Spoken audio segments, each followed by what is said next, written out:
Sawadika! O, diba? Trinay natin guys yung kanilang pagbati dito ng konnichiwa or hello sa Thailand.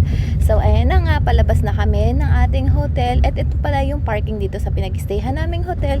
At ito yung aming inarkilang taxi. Siya na yung magiging aming hatid sundo sa mga alis-alis natin dito sa Japan for time being. For the time being. Or sa buong stay natin dito sa Japan. Ayan nga po pala si Mr. Chavit Singson ng Thailand. Charot! So, ayan, pupunta tayo ngayon dito sa may kanilang market. So, ang daming makikita dito guys. And, mag-e-enjoy ang buong pamilya. So, bago tayo mamili, bumili muna kami ng mga drinks at pagkain. May nakita nga kami pala ditong parang Japanese brand. Majime yung kanyang name ng drinks. And, may mga nakasabay kami ditong mga Japanese. So, ayan, kumuha tayo ng iba't ibang flavor ng drinks or tapioca. Nagpa-additional pa kami dyan guys ng mga tapioca ni Aki-kun dahil ayan yung aming mga favorite.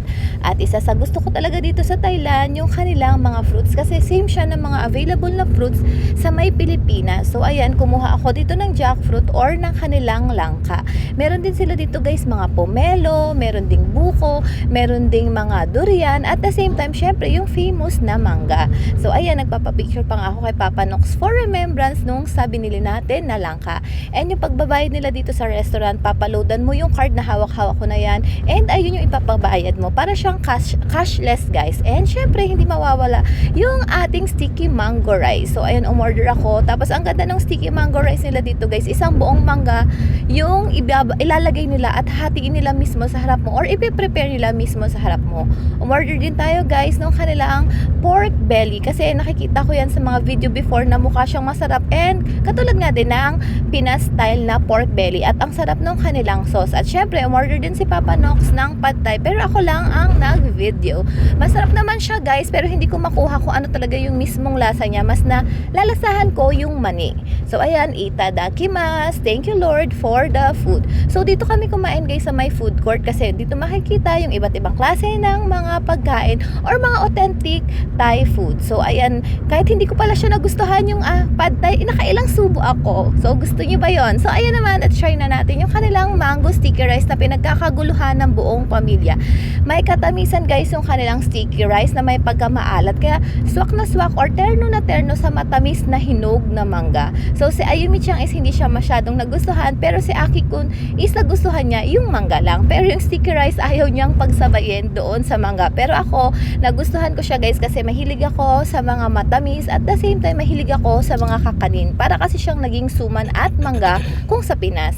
And ayan na nga, trinay ko naman yung kanilang langka. Ayan, hinatian ko si Ayumi-chan siyang medyo matigas pa siya guys kasi yung na-try ko sa Pilipinas or yung kinakain ko sa Pilipinas is malambot siya and parang dilaw na dilaw na. Dito naman is medyo crunchy siya pero matamis. And syempre, hindi mawawala ng ating mga bulinggit. Meron kami ditong mga nakikitang mga laruan and namili din sila. And after natin, namili din kami dito sa may grocery ng Thailand. Para siya guys yung Don Quixote ng Japan. Yung marami kang iba't ibang makikita na pang souvenir, mga personal use, essentials, and all. Kaya nakakatuwa. And ayan na nga, yung mga bata, binalikan na namin yung isa pa sa nagustuhan nila ang mga laruan. Bumili sila dito ng tag-iisang sasakyan. Si Ayumi-chan nga kahit babae, sasakyan na rin yung nagustuhan niya. Pero yung may ice cream at syempre, color pink. At alam nyo ba guys, dito sa Japan, sa Thailand pala, is hindi nakakahiyang gawin to, yung makipagtawaran ka. Kasi sila mismo yung magsasabi sa'yo na kapag binili mo is isa, ganito yung presyo, mas mahal. And kapag dalawa naman yung binili mo, is magbibigay sila ng malaking discount. And yung discount nila is may kalakihan talaga ha.